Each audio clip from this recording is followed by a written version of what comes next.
Welcome to another edition of Baseball for Maniacs. Now, there's still a couple names out there in the free agency market, but Owen, there's been a lot of the big names. They've got either the same location, they stayed home, or they went ahead and broke everybody's hearts and signed with somebody else. So we decided that we're going to put our teachers' hats on and we're going to put a grade on the signings that we've seen so far.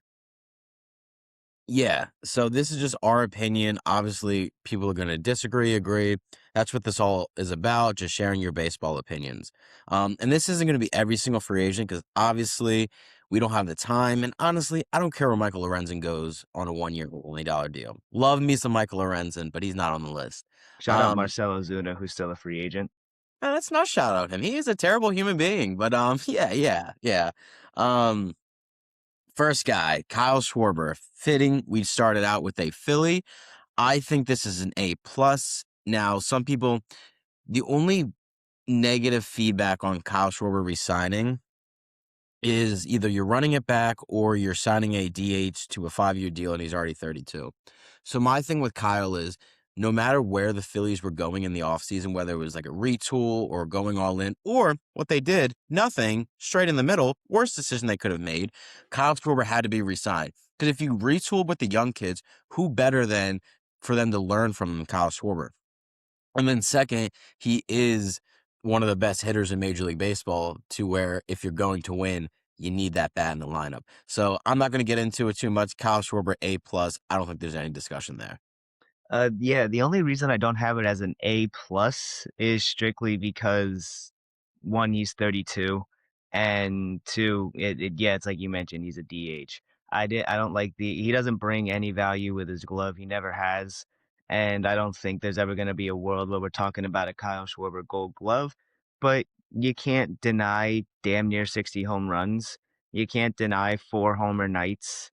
That's going to get you paid regardless of who you are. So I don't have it as an A plus, but in my books, it's still an A. Gotcha. All right, next guy, Kyle Tucker. One, his signing was the most controversial because right when he signed, it was lock out this, lock out that. Let's not hope for that. But I give it a B plus because like these signings, right?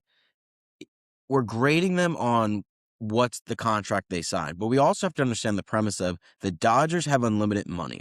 The Mets have unlimited money. So if they fall out, like the contract sucks, it's not going to affect them. So we got to have to keep that in mind. But Kyle Tucker, so essentially, it's a 4 year with an opt out after the second. I firmly believe he's going to opt out after the second because he'll go back on the market at age 31, maybe get that long term deal that he wants. So I'm looking at it as a 2 year, $120 million contract, and because it's the Dodgers, I think. They can afford it, right? It's not going to affect them. I think it's a great move. He's one of the best hitters in baseball. Why I didn't give it an A is because if he, God forbid, and I don't wish this on anybody, if he gets injured and he can't play for like a year, that's not 60 million for the year. That's over 120 million because of the 110% luxury tax they're paying. Now, again, it probably won't affect them because they won the World Series without him, but that's why I didn't give it an A, just of the risk of if he's hurt, all that money is gone to waste. Yeah, I have that one at an A minus. Personally, if I could, I'd put it at an F because why? I hate it. This sucks. Yeah, But, I'm not going to put my bias into it. In the grand scheme of things, you just replaced Michael Conforto with Kyle Tucker. That's a pretty elite change. Now, granted, Kyle Tucker does have the slightest of injury concerns. That would be the one thing that you could harp on Kyle Tucker, really. I think I've made my opinion on Kyle Tucker pretty clear. I don't think he's everything that the media is telling us that he is. However, when you replace Michael Conforto with an all-star level bat that Kyle Tucker is, somebody who's as highly touted media-wise as Kyle Tucker is, there's no way that it's lower than an A grade to me, but I got it at an A minus. Then the minus is strictly my little bit of bias that I threw into this.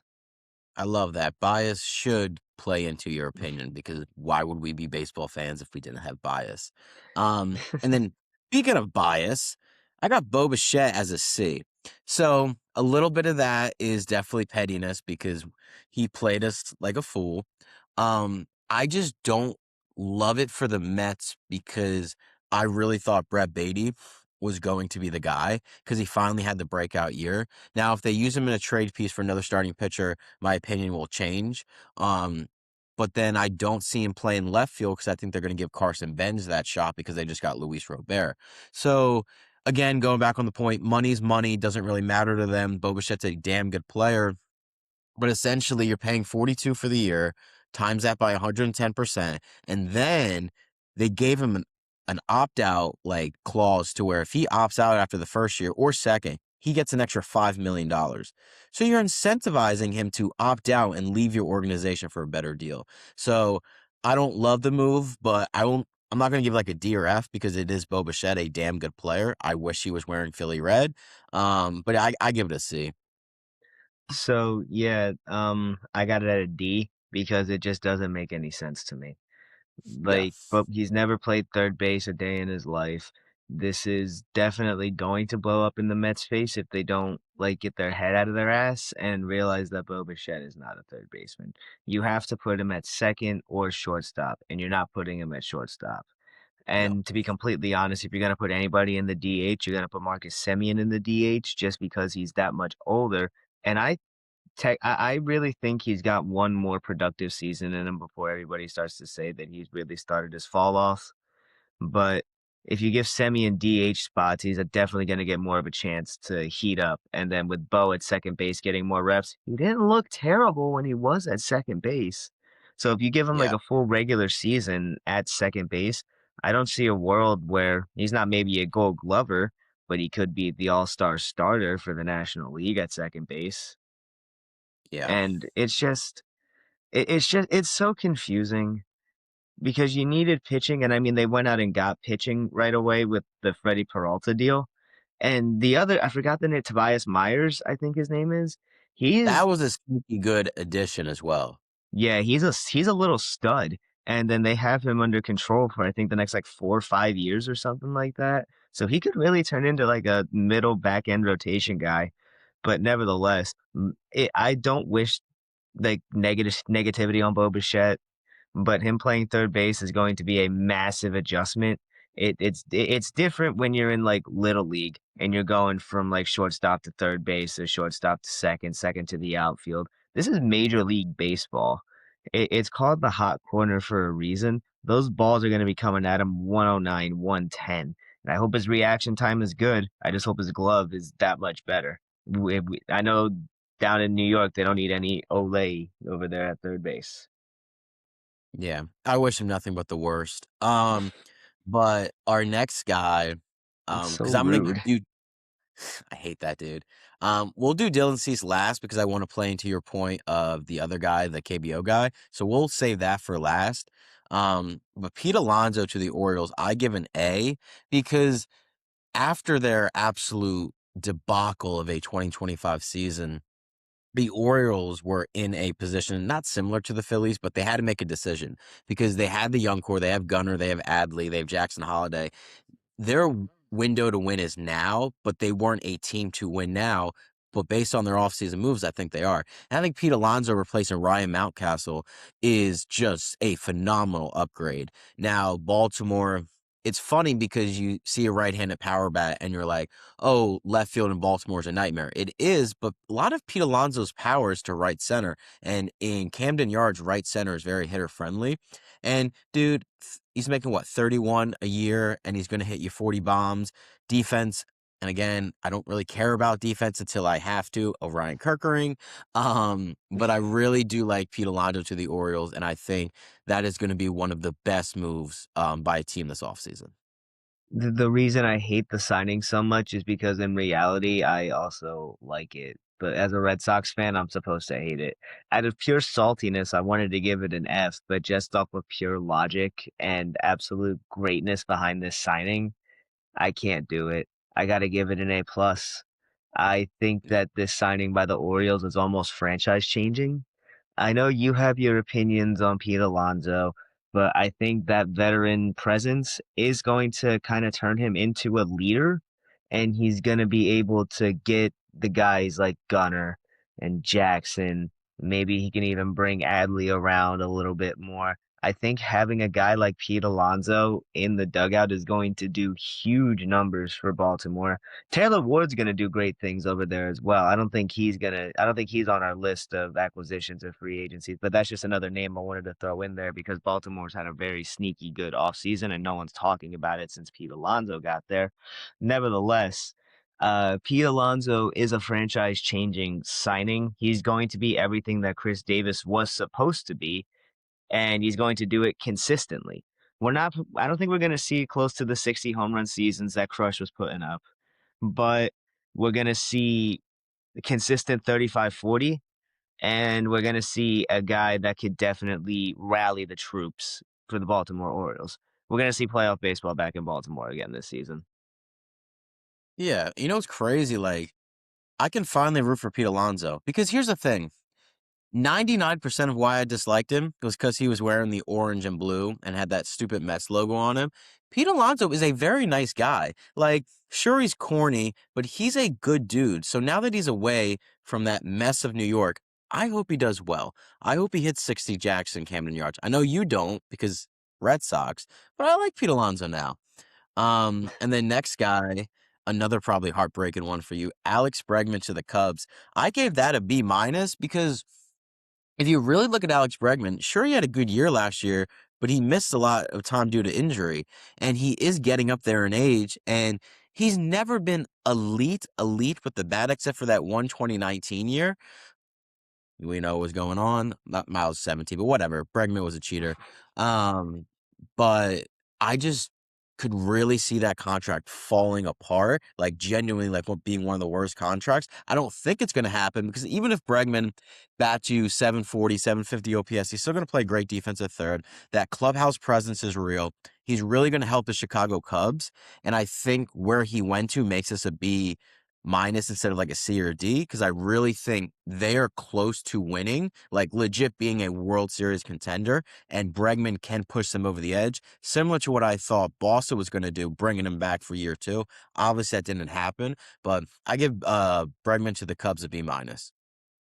Yeah, you kind of just took the words out of my mouth, really, when it comes to Chicago. They're a very interesting team going into this 26 season because I don't think they're gonna win the Central per se. However, I think they're gonna be the team in the wild card that's gonna give people a really, really hard time. And a guy like Bregman, who's playoff driven, and a team like Chicago, who's not necessarily the youngest in the world, but they do have some guys that need some leadership. They got some guys that need somebody to rally around, and just like I said about Pete Alonso, Alex Bregman fits that criteria times 10. We saw what he was able to do with the young guys in Boston, whether we want to talk about Jaron Duran or the even younger guys like Roman Anthony and Marcelo Meyer. They loved Alex Bregman, and now it's their turn to take what they learned from Alex Bregman and be the leader that Alex Bregman has proven he could be. Cheater or not, the guy can hit, and cheater or not, the guy's a leader. So he's going to bring a lot of energy to Wrigley. And I just sincerely hope that they treat him well over there because if my 114 games of Alex Bregman means anything, then it truly was special to me. It's still real to me, damn it. Yeah. And what grade did you get? I'm assuming an A or something, right? I'm kind of with you. I'm in the B plus Yeah. range though. You gave it a B minus, but I'm kind of more in the B plus range. Yeah. So relatively close. Next guy, love the guy to death, Ranger Suarez to the Red Sox. I give it a C plus because obviously they needed to address starting pitching, which is crazy because their starting pitching depth after this offseason is literally insane with just how many arms they have that can log major league innings. So with all that depth, I don't think it's really a risky signing because believe it or not, the Red Sox have a shit ton of money. They don't act like it, but they do. So I don't think the signing is going to handcuff No, them financially. Hmm. you're kidding. They have money? You really could have Oh, fooled me. I opened up a wound. But we all know they got money. They just don't want to spend it. They want to pocket it. But giving Ranger 5 years and what is it like? I guess 26 AAV. I'm no Something mathematician. like that. Um, but he did sit like 90 last year. He does have a back injury concern to where I am pretty weary of the contract. Now, if he stays healthy, he's going to outperform that contract because Ranger Suarez knows how to pitch. And boy, does he know how to pitch in October to where if you guys get to the playoffs, which I think you will, and he's towing the bump in a game 3 and it's 1-1 in the DS or CS, there's no other guy you want on the mound besides Garrett Crochet, but he's starting game 1. You guys signed him for the playoffs. So I think if no matter what he does in the regular season, if it's October time and you guys are in the playoffs and he's healthy, ready to go, he's going to perform how he performed in Philly in Red October for your guys' Red October. But I do give it a C plus just in the sense of the injury concerns do kind of scare me. I understand where you're coming from with that just because 'cause you've seen it firsthand, obviously. But, I mean, I've seen it too. It's been in my backyard pretty much, seeing Ranger Suarez become the guy that he's become. I'm not that far from Philly. But, either way, I guess just because 'cause I'm so excited about it, I gave it an A minus. And I got it because there's a couple of reasons other than I think it's gonna lead us to success in the playoffs. We got a really young pitcher named Brian Bayo. And Brian Bayo, I think, is somebody who can be a sponge from Ranger Suarez.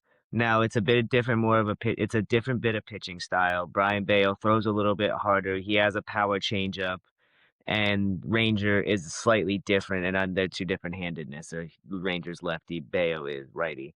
However, I think that that could be a pretty special connection between both Bayo and Ron Hare, excuse me, Ron Hare. And So what a curveball that was. yeah, right? Like, I've been calling him Ranger this whole time, and, like, I kinda feel like a jerk because 'cause I'm just like, "Oh, dude, I did 0 research."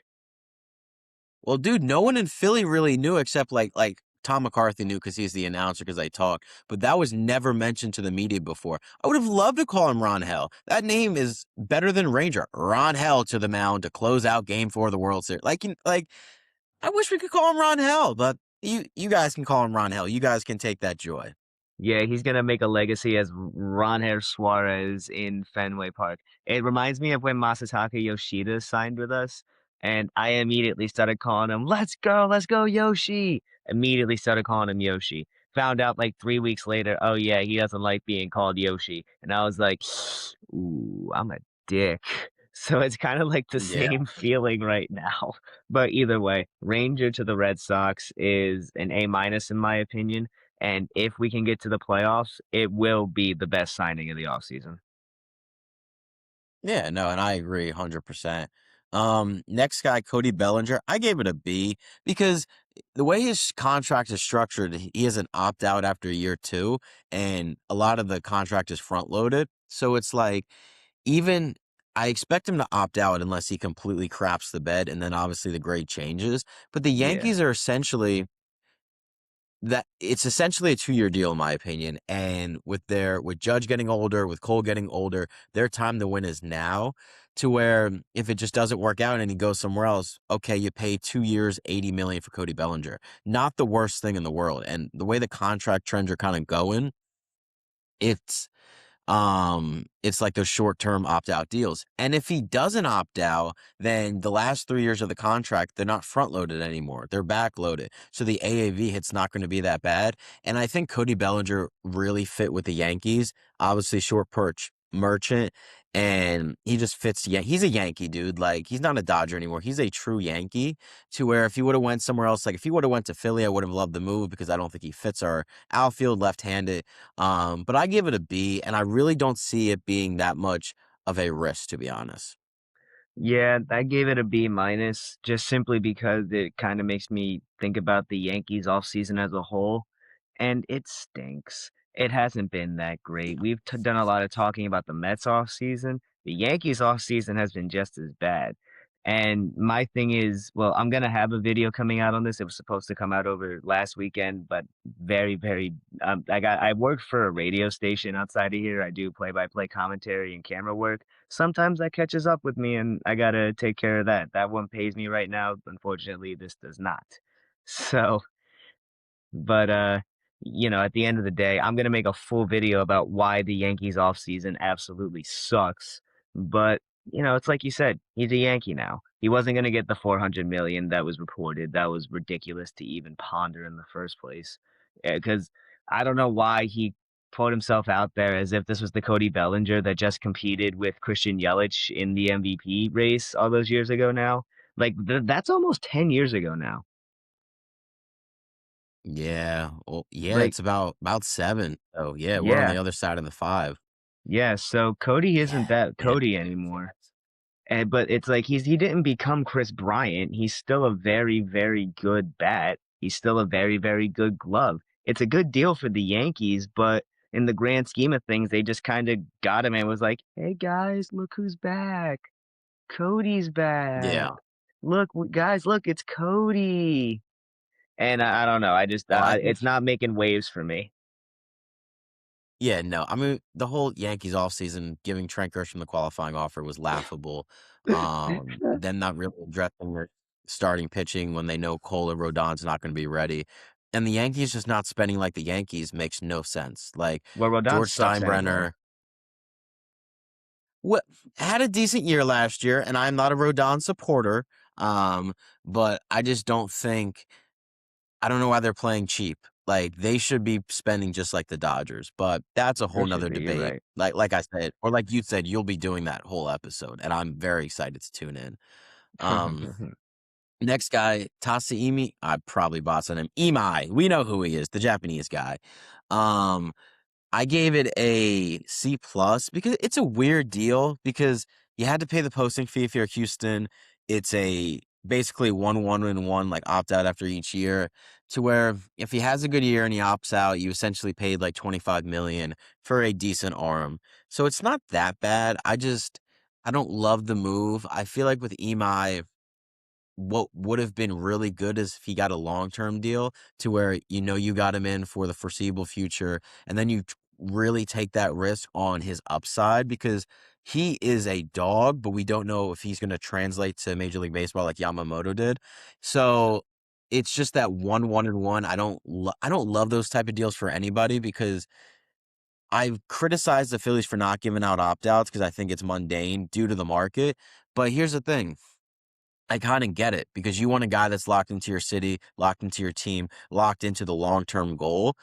And then Houston, like, it's just a weird signing for me, like, why not just bring back Fromber? Like, if anyone's gonna take back someone that was bad in the household, why not be the household? So I don't love it, but I gave it a C plus because, again, if it is what I think it is, it's just a one-year deal.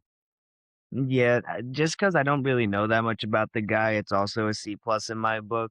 I'm kind of in the same boat as you. Like, if you wanted an arm, why not bring back the arm that's been consistently good for you for the past couple of years? I mean, yeah, he had the incident with his catcher, but I mean, I feel like a couple therapy sessions would get that pretty much handled. I think he realizes if he wants to contract, he can't play like that. He can't act like that. But really, sometimes it is the person. We've seen it sometimes where these guys have these like tantrums and they become famous for these tantrums. Carlos Zambrano, Carlos Gomez, Niger Morgan, just guys like that are just absolutely known as crash outs. And it sucks because Framber Valdez, not Fran, yeah, Framber Valdez. I thought I butchered his name for a second. Excuse me, but he had the tiniest little crash out in the world, but it was so noticeable and on such a stage that it was like, how the hell can you do that? Like that is your battery. Yeah. That is your guy who's gonna fight for your calls. That's the guy who gets you your strikes. He's the guy who throws out the runner you just put on base. And you're gonna try to throw at him? Like who the hell do you think you are? But you know, if anything, this is just gonna start the market in Texas for the Japanese Korean players that are going to start coming over from the KBO and the MPB. But nevertheless, it's a C plus just because I don't know anything about the guy. Yeah, and it could be a one-year deal, so whatever happens, happens. The next one I got Josh Naylor re-signing with the Mariners. I think this is an A because one, he fit that clubhouse, and then what is he making? Like 15 AAV, 18 AAV. It's not a It's lot of so money. team Um, friendly. yeah, and Josh Naylor plays a really good defensive first base. he's a postseason riser, in my opinion, just due to like the energy he brings to the clubhouse. Great clubhouse guy. And it's very nice to see an organization make a trade for someone, realize he fits so well with the city, and then re-signs him. What am I referring to? Harrison Bader to the Phillies, but that's not happening because Dave Dombrowski is out of his freaking mind. But this is not about that. But I really do like Josh Naylor going back to the Mariners. Yeah, I agree with you. I got it at an A as well. And to be completely honest, it's because the only team that should run it back this next season is the Mariners. I think that team is built perfectly. I think it's a special team. Yeah. I think they have a chance to actually come back into the CS and beat whoever meets them in the CS. I'd be scared if the Red Sox make it to the CS and we were going toe to toe with the Seattle Mariners. I'd be shaking in my boots. I think they're one of the most underrated top 5. I think they're underrated. I think genuinely think they're a top 5 team in baseball. They're underrated for some reason, and I think Yeah. that they should definitely run it back. Cal Raleigh's gonna have a monster year. If Julio Rodriguez can put together an entire season instead of just the second half, that guy is going to win an MVP. Mark my words. The only team that should be running it back is the Seattle Mariners. Every other team should have made a little bit of changes. However, that's not how baseball works. The Mariners did the right thing by re-upping a relatively young first baseman who, like you said, is a great defensive first baseman, and he's got that pop, man. He's got such good pop. And I think that he's going to be a huge piece for another deep Mariners playoff run. Yeah, no, 100%. Next two guys, I'm gonna do them like in the same like opinion. Robert Suarez going to the Braves, Edwin Diaz going to the Dodgers. Both 3-year deals, which I did not expect. I expected it for Suarez because he's older, but I didn't expect it for Diaz.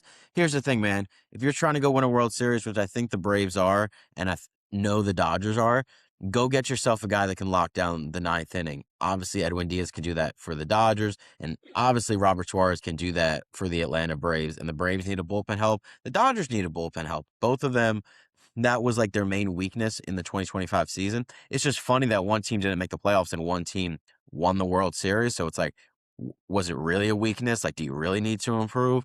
But I love the signings for both. It just makes too much sense. Well, to kind of go off what you were saying about it being a weakness, is it really a weakness when you can put guys who are supposed to be starters in your bullpen and they come out and still be elite?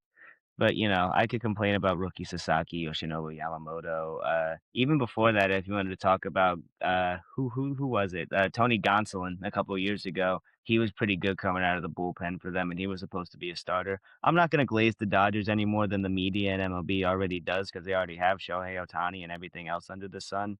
Because I mean, they're God's favorite team apparently. But nevertheless, uh, you're right. You need a closer to win in the big games. You need a closer to get to the World Series. You need it in the ninth inning because it's the most important inning, especially when you're that close. I know there's at bats that could be like, oh, that seventh inning at bat where he should have walked instead of swinging at this strike. That could have changed the game. It it ends in the ninth. The most important stuff happens in the ninth. And when you have a guy who's a guaranteed like, shut the door pitcher coming in, it just makes it that much easier to breathe. The Phillies went ahead and got their shut the door guy in Duran. The Red Sox are still kind of looking for their shut the door guy, even though Chapman is still here. He's getting older. We're gonna have to find a guy that's gonna come in and do it for him at some point. And I don't think Chapman's gonna have the same season that he had because that was ridiculous. No, But nevertheless, both of these never. guys are great signings for both organizations, for teams that are gonna be in the playoffs. God forbid the injury bug strikes the Braves again. They're gonna be back, unfortunately. Sorry, Owen. But the the Dodgers are gonna get Well, the back. injury They're bug gonna already came to stride what happened? with Hansam Kim being out Oh 4 to yeah. 5 months. Oh God, yeah, I forgot about that. Yeah, that sucks. It still though, Good yeah, for me. it's an A signing on both sides to me. Suarez is getting older, but he's still productive. Edwin Diaz is a top 2 closer in baseball, so it makes too much sense. Yeah. And then the next guy, my beloved JT Realmuto. So I've said this numerous times. I'm not upset that he's back, but I give it a D because In no world was JT getting 3 years, 45 with incentives. Now, granted, those incentives will never happen because he's not going to win a Silver Slugger. He's not going to win an All Star. I hope he does. That'd be wonderful, but it's just not going to happen. And it just goes back on the point of how much of a failure this offseason has been to where how could you not understand no one's giving him that contract? JT on a 3-year 30 would have been perfect. A 2-year 28, perfect. 3 years 45 is genuinely insane work. So it's just like, it's just so frustrating. And I've probably screamed into this mic too many times about the offseason.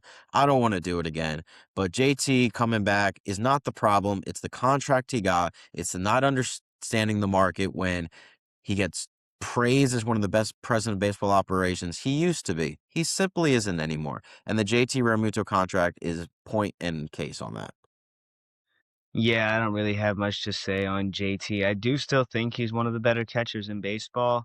However, it's not going to be the same JT Realmuto that we're used to seeing. It's not the same guy that you traded Sixto Sanchez and Jorge Alfaro for.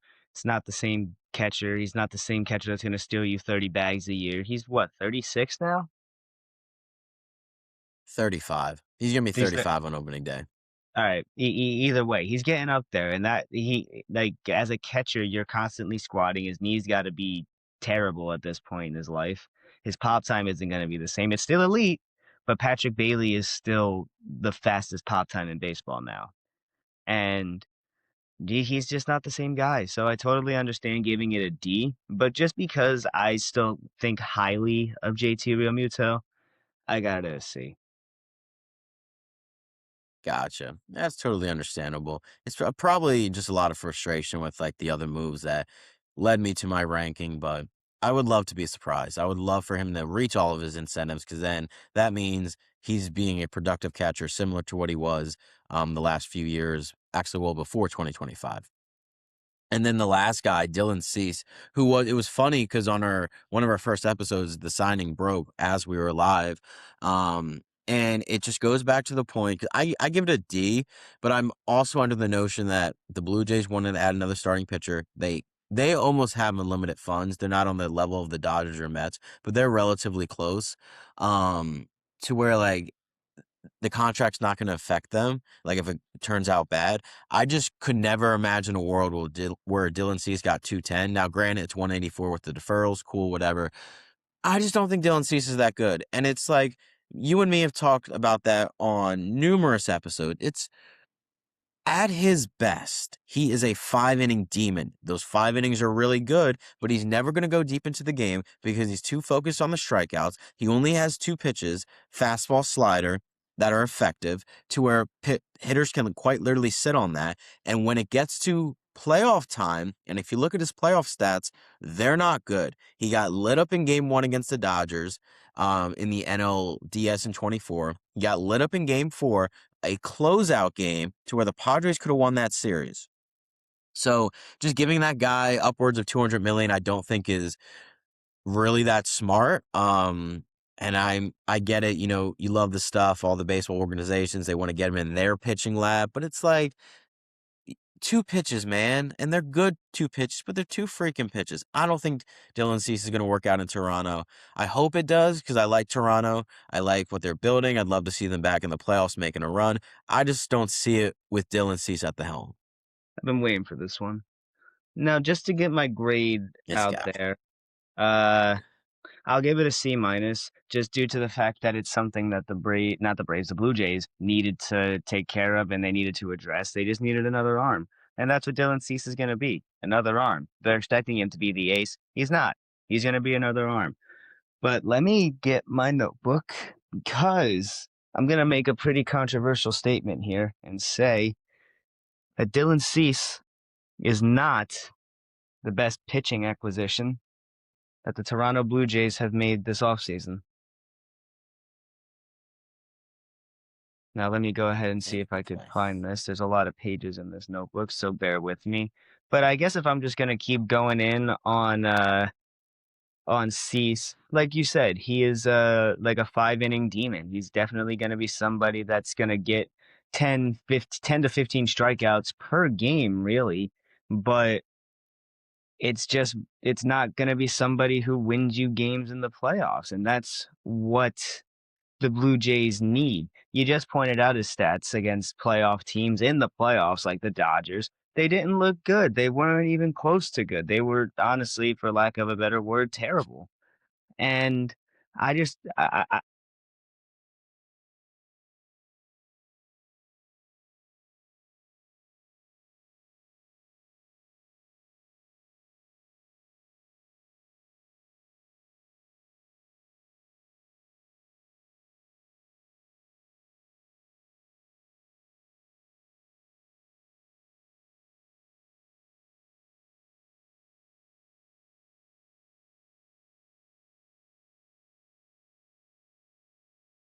1 loss in 17 games. He had a 1.94 ERA to go along with that. And to top it all off, 252 Ks. That's a lead in any league. I don't care what anybody says. If Cody Ponce can put up half of those numbers, I will guarantee you that's going to be the best pitching signing for Toronto this offseason, and it's going to be the best pitching signing in baseball this offseason. If Cody Ponce tears it up the exact same way he tore up the KBO, the Blue Jays are going to win the World Series. And he's the best pitching acquisition for the Blue Jays, not Dylan Cease. Interesting. So I'm on board with you just because I don't like Dylan Cease as the player, love him as the person. Um, and then the contract values, 3 years, 30 million. That's pocket change to the Blue Jays. So really, if you get any sort of value out of Cody Ponce, that's a really good signing. I just, my opinion, I think the KBO sucks. Now, granted, we might have to be watching the KBO due to the lockout. I don't think that's going to happen. I just don't think he's going to take that success to the major leagues. Like Merrill Kelly, did he go to the KBO or was that the NPB? I think he went to Korea. Gotcha. So he's like one of the strong cases of like actually coming back and being like a legit 2 or 3 in the rotation. So it can happen. And I think Cody Ponce is younger than Merrill Kelly when he came back. So I don't think that's relatively crazy. Um, I think that'd be very interesting for the game of baseball because then it might open up the door for struggling pitchers to be like, okay, well, maybe I can go overseas, not because I don't have a chance at the major leagues, but more like, let me try to hone my skills over there to get a bigger payday when I come here.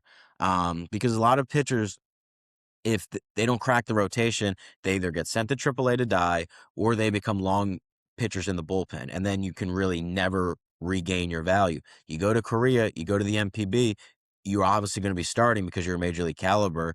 And then you come back and then you get that deal that you want. So I love that take, to be honest. Yeah, and it's like, and I know you're saying the KBO sucks, but some of those international guys really ain't no slouches. If you guys haven't yet, go check out my video. I did a preview of some of the KBO guys, and I'm gonna be doing a little bit more with like the MPB and some leagues in Mexico, the DR, stuff like that. But I got a lot of research to do, so just bear with me, and those videos will be coming out as well. But that it's not really like it's any slouches over there because former Cy Young winner Trevor Bauer, also noted not great person, he had the worst ERA for any qualified pitcher in any Japanese league, whether it's the Central League or the Pacific League in the NPB. So it really like, but honestly, Japan baseball is different than Korea baseball. It's a lot more showboaty in Korea baseball. Honestly, if you like a bat flip, go watch the KBO. But if you like traditional baseball, go watch the NPB. But I really think Cody Ponce is going to make an impact. Is he going to have a 1.94 ERA? No. Is he going to have a 17-1 record? Probably not. But if he could even have just like a 350 ERA, it's a good signing. Yeah, 100%. Because again, you're only paying him $10 million. But that'll do it for our rankings. I think the only other video we'll do later on free agents is where Framber Valdez goes because no one else really out there has any not doesn't have any value, but the main guys are gone. Eugenio Suarez, cool, but he's not a difference maker. But let us know your guys' thoughts in the comments. What do you think of the moves? Do you disagree with us? Do you agree with us? Obviously, if you're a Mets fan, you'll probably love the Bo Bichette signing. If you're a Red Sox fan, you probably hate the Pete Alonso signing. But just let us know your thoughts. 'Cause we love to get your guys' opinions as well, because it's not just me and Ryan. It's baseball for maniacs, and we think if you guys are coming to our show to watch, you're also a baseball maniac.